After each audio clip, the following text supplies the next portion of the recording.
আসসালামু আলাইকুম। সবাইকে আমন্ত্রণ জানাচ্ছি দুধ সেমাইয়ের রেসিপি দেখার জন্য। আশা করি আমার আজকের রেসিপিটি আপনাদের কাছে অনেক ভালো লাগবে।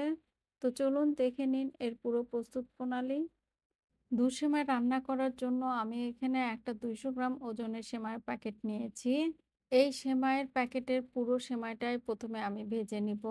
তারপরে অর্ধেক সেমাই আমি রেখে দিব আর অর্ধেক সেমাই দিয়ে আমি দুধ সেমাই রান্না করব। এখন সেমাইগুলো প্যাকেটের মধ্যে রেখে ১ আঙ্গুল পরিমাণ লম্বা করে সেমাইগুলো ভেঙে নিচ্ছি।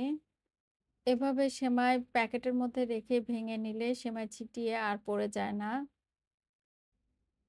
ভেঙে নেওয়া হয়ে গেলে একটা হাঁড়িতে পুরো প্যাকেটের সেমাইটাই ঢেলে দিচ্ছি। এবার এর মধ্যে দিয়ে দিচ্ছি ৪ টুকরো দারুচিনি আর ২ টো এলাচ। এলাচের মাথা দুটো ফাটিয়ে নিয়েছি। দিচ্ছি ২ টেবিল চামচ ঘি। মিডিয়াম আঁচে উল্টে পাল্টে খুব ভালোভাবে ভেজে নিচ্ছি। ১ম দিকে সেমাইগুলো উল্টানোয় একটু অসুবিধা হয়, তাই আমি একটা খুন্তি আর একটা চামচের সাহায্যে উল্টিয়ে নিচ্ছি। কিছুক্ষণ ভেজে নেওয়ার পর একটা খুন্তি দিয়ে উল্টানো যাচ্ছে, দুটো দরকার হচ্ছে না। ভেজে নেওয়ার পর সেমাইগুলো ২ ভাগ করে নিচ্ছি। ১ ভাগ দিয়ে আমি দুধ সেমাই রান্না করব আর ১ ভাগ রেখে দিব। এই অর্ধেক ভাগ সেমাইটা আপনারা কোনো এয়ারটাইট বক্সে করে ফ্রিজের নরমাল চেম্বারে বেশ কিছুদিনের জন্য রেখে দিতে পারবেন।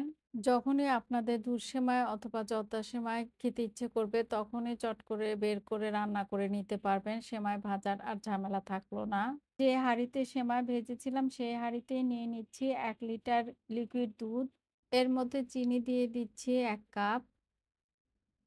চিনিটা একটু নেড়ে মিশিয়ে নিয়ে মিডিয়াম আঁচে খুব ভালোভাবে ফুটিয়ে নিচ্ছি।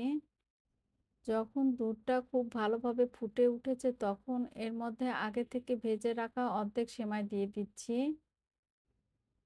নেড়ে দিচ্ছি, অপেক্ষা করব সেমাইগুলো সিদ্ধ হওয়া পর্যন্ত। এই সেমাইটা সিদ্ধ হতে বেশি সময় লাগে না, কিছুক্ষণের মধ্যে সিদ্ধ হয়ে যাবে। ৫-৬ মিনিটের মতো জাল করে নিয়েছি। এরকম পাতলা থাকতেই চুলাটা বন্ধ করে দিব। এটা ঠান্ডা হওয়ার পর ঘন হয়ে যাবে।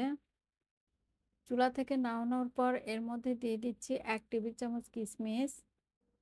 এখন এটা নেড়ে নেড়ে অল্প ঠান্ডা করে নিচ্ছি।